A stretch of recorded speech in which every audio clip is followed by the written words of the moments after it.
정치인 체포 지시는 없었다. 윤석열 대통령이 탄핵 심판에서 이 주장을 밀어붙이려 합니다. 이게 명백한 탄핵 사유라는 걸 스스로도 잘 아는 겁니다. 그래서 주로 공격하는 게 체포 지시를 받았다고 일관되게 증언해온 홍장원 전 국정원 1차장과 곽종근 전 특수전 사령관입니다. 윤 대통령은 아예 자신이 탄핵 소추된 게 두 사람의 공작 때문이라고까지 주장합니다. 하지만 저희 JTBC가 이중 홍 전 차장에게 14명 체포 대상 명단을 불러줬다는 여인영 전 방첩사령관의 부하가 한 진술을 확인했습니다. 방첩사 간부의 진술인데 정치인을 호송 후 구금하란 임무를 분명히 부여받았고 그 명단도 받았다고 진술했습니다. 이 명단 속 숫자가 홍 전 차장이 들었다는 딱 그 14명인데 그 면면도 거의 일치했습니다. 첫 소식 유선희 기자의 단독 보도입니다. 홍장원 전 국정원 1차장이 여인영 전 방첩사령관과 통화한 뒤 기록한 메모입니다. 이재명, 우원식, 한동훈 등 정치인, 법조인들의 이름과 14명이라는 글씨도 보입니다. JTBC가 검찰 특수단과 군검찰 등을 취재한 결과 여 전 사령관의 부하인 구민회 방첩사 수사조정과장이 계엄 당일 사실상 이와 같은 지시를 받았었다는 내용의 자필 진술서를 검찰에 낸 것으로 확인됐습니다. 구 과장은 12.3 내란 사태 당일 밤 11시 4분쯤 김대우 방첩사 수사단장에게 임무를 부여받았다면서 경찰에는 호송차를, 조사본부에는 구금시설을 확인하라는 지시를 받았다고 했습니다. 또 호송 및 구금 명단은 14명으로 이재명, 우원식, 한동훈, 조혜주, 조국 등이었다고 적었습니다. 이어 이들을 인수받아 호송 후 구금시설로 이동한다는 임무를 하달받았다고 자필 진술했습니다. 구 과장은 또 4일 새벽 0시 25분에 신모 소령이 소속된 1조가 출발했고 최모 소령이 소속된 2조부터 순차적으로 출발했다고도 진술했습니다. 1조, 2조 축차 검거 후 방첩사 구금시설의 감금 조사라고 써있는 홍 전 차장의 메모 내용과 일치할 뿐 아니라 최소 2개 조가 실제 출동까지 했다는 겁니다. 윤석열 대통령은 헌법재판소에 출석해 홍 전 차장이 탄핵 공작을 벌인 거라고 공격했습니다. 12월 6일 바로 이 홍장원의 공작과 12월 6일 우리 특전사령관의 김병주 TV 출연부터 바로 이 내란 프레임과 이 탄핵 공작이 저는 시작된 거로 보여지고요. 하지만 12.3 내란 사태 당일 방첩사에서 직접 지시받은 구 과장의 자필 진술로 윤 대통령의 공작설은 힘을 잃게 됐습니다. JTBC 유선입니다. 이렇게 정치인을 체포하란 지시를 받은 뒤엔 방첩사 안에서 자기들끼리 근데 이 사람들 혐의가 뭐냐, 영장 없이 구금할 수 있느냐 이런 대화가 오갔다고도 진술했습니다. 그러니까 한마디로 어떠한 범죄 혐의점이 없는데도 무작정 잡으라고 체포 지시를 내렸다는 겁니다. 하예빈 기자의 단독 보도입니다. 구민회 방첩사 수사조정과장은 계엄 당일 상부로부터 정치인 체포 지시를 받았다고 군 검찰에 진술했습니다. 김대우 전 방첩사 수사단장으로부터 관련 임무를 부여받았다면서 당시 상황을 자필로 자세하게 복기했습니다. 특히 김 전 단장이 지시를 한 이후 나오는 길에 그런데 혐의가 뭐냐며 영장 없이 구금할 수 있는지 법무실에 문의해보라고 물었다고 했습니다. 다만 바쁜 상황으로 인해 답변은 전달받지 못했다면서 관련 인원들이 내란 음모 등 중대범죄는 저지르지 않았으리라는 추측이 전부였다고 덧붙였습니다. 간부인 김 전 단장도 체포 대상자들의 혐의는커녕 구금이 가능한지 여부도 모른 채 지시를 내렸던 겁니다. 구 과장의 진술은 계엄 선포 직전까지 일부 핵심 인물들끼리만 관련 사항이 공유됐던 정황도 드러나 있습니다. 구 과장은 체포 지시가 있기 전 부대로 들어갈 때만 해도 북한의 오물풍선 관련이라고 생각했다고 진술했습니다. 그러면서 포고문 내용 중 정치활동 금지 내용을 보고서야 어떠한 혐의가 있는 게 아니라 정치적인 목적의 행위라고 판단했다고 털어놨습니다. 구 과장이 포고령을 확인한 건 4일 자정을 30분 넘긴 시점으로 이미 체포를 하기 위한 수사팀이 현장으로 출동하고 난 뒤였습니다. JTBC 하예빈입니다.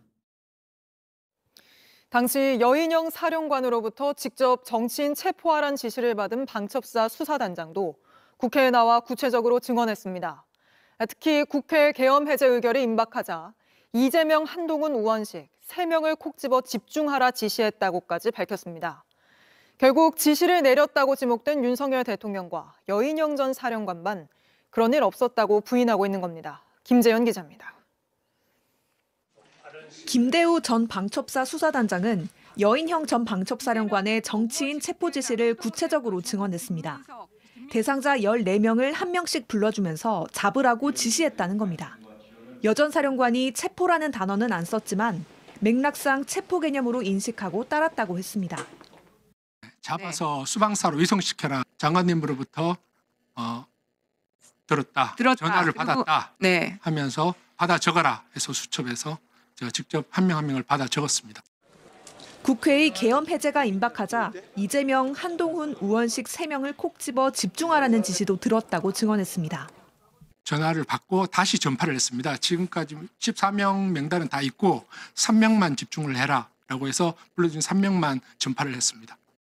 앞서 방첩사 출동조 단체 대화방에서도 3명을 먼저 체포해 구금하라는 지시가 확인된 바 있는데 여 전 사령관 지시가 김 전 수사단장을 거쳐 현장 요원들에게까지 전파된 정황을 뒷받침하는 겁니다. 하지만 여 전 사령관은 체포 용어는 부하들의 언어 습관에서 나온 것이라며 체포 지시를 거듭 부인하고 있습니다.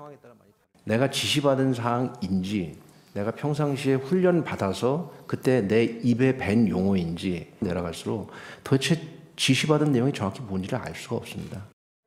김 전 수사단장은 윤 대통령이 홍장원 전 국정원 1차장에게 싹 다 잡아들이라고 한 건 간첩을 의미한 것이었다는 주장에 대해서도 반박했습니다. 방첩사조차 혼자 못 잡을 정도로 많은 간첩단 한 40~50명 되니까 때려잡으러 국정원 지원이 필요하다라는 식의 대통령의 싹 잡아들여 정리해라. 이거는 틀린 말이죠. 그런 건 없었습니다. JTBC 김재현입니다. 윤석열 대통령이 계엄 당시 정치인을 체포하라고 지시했는지는 탄핵 여부를 가를 핵심 쟁점입니다. 윤 대통령은 부인하고 있지만 체포 지시를 받았다는 증언은 쌓이고 있습니다. 이 내용 취재한 유선희 기자와 따져보겠습니다. 자, 유 기자. 결국은 정치인 체포 지시가 있었다는 건 그 지시를 내린 걸로 지목된 윤석열 대통령과 여인영 전 사령관만 빼고는 다 일치하는 것 아닙니까? 네, 먼저 홍장원 전 1차장이 여인영 전 사령관에게 전화를 해서 14명이라는 얘기를 들었다는 그 시간부터 보겠습니다. 이건 여인영 전 사령관도 동의를 하는 부분인데요. 계엄 당일 밤 10시 40분에서 50분 사이에 전화를 해서 14명 얘기를 들었다는 것입니다. 그리고 김대우 전 수사단장은 계엄 당일 밤 11시쯤에 그 여 전 사령관이 김용현 전 장관에게 들었다는 14명 명단을 받아 적어라 이렇게 지시를 받았다고 어제 얘기를 또 했습니다. 네. 그리고 오늘 새로 밝혀진 내용이죠. 저 구민의 수사 조정 과장은 김대우 단장에게 11시 4분쯤에 그 14명을 호송해서 감금해라라는 구금해라라는 지시를 받았다고 했습니다. 이렇게 따져보면 이제 10시 50분부터 밤 11시 4분까지 약 15분의 시차를 두고 여인영 전 사령관을 중심에 두고 국정원 최고위 간부 그리고 방첩사의 그 간부들, 부하들에게 이렇게 똑같은 내용이 전달이 된 것이거든요. 이 사람들이 양쪽에서 똑같은 시간에 말을 맞췄다 이렇게 보기는 굉장히 어려운 것이고요. 네. 이 지시를 내린 여 전 사령관만 여전히 내용을 좀 부인하고 있는 것입니다. 여인영 전 사령관 쪽은 체포라는 단어를 쓴 기억이 없다 이렇게 주장하고 있잖아요. 이 부분은 어떻습니까? 네, 이 체포라는 단어는 그 홍장원 차장 메모에도 없습니다. 대신 이제 구금이라는 말이 있습니다. 네. 이 구민의 과장에 잡힐 진술서를 또 보겠습니다. 여기도 보면은 호송 후에 구금 시설로 이동한다라는 이런 표현이 나옵니다. 그러니까 어제 구민의 과장의 상관이죠. 그 김대우 전 단장의 국조특위 증언 과정에서도 이 체포라는 말을 두고 여러 가지 언쟁이 오갔는데요. 직접 보겠습니다. 정확하게 뭐 체포란 말은 없었는데 잡아서 수방사로 이송시켜라. 잡아서 이송시켜라. 수방사로 이송시켜라. 아니 잡는다는 게 뭐 체포잖아요. 사실 법률적인 용어로 한다면 체포인 거고. 그러면은 잡아 당겨라. 체포해라. 똑같은 그런 의미지. 그 의미를 다르게 해석하는 이유가 뭡니까? 제가 다르게 해석했다는 것이 아니고 제가 그 잡아서 말씀하신 대로 어떤 체포의 개념으로 저는 받아들이긴 받아들였습니다. 그러니까 방첩사 수사단장도 이 잡으라는 말을 체포로 받아들였다고 하는데 누구라도 그렇게 받아들이지 않았을까 싶습니다. 여인영 전 사령관은 검거는 있을 수 없는 얘기다. 방첩사에는 구금시설도 없다. 이렇게 주장하는데 이 부분도 조사가 된 내용이 있다고요? 네, 이것도 구민의 과장에 잡힐 진술서를 보겠습니다.